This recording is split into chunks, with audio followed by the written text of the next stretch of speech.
से।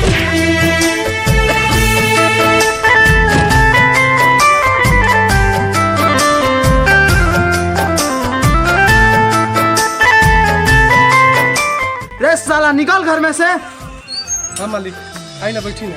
भाग साला, हम बैठे यहाँ। हमारा पैसा जल्दी निकाल, हम यहाँ से पैसा ले के जा। बस मालिक 2 से 3 महीने रुक जाए और पैसा चुका दे। हम कुछ नहीं सुने के चाहत, हमरा पैसा अबे चाहिए। तोर देह बेच के हम पैसा निकाल ले।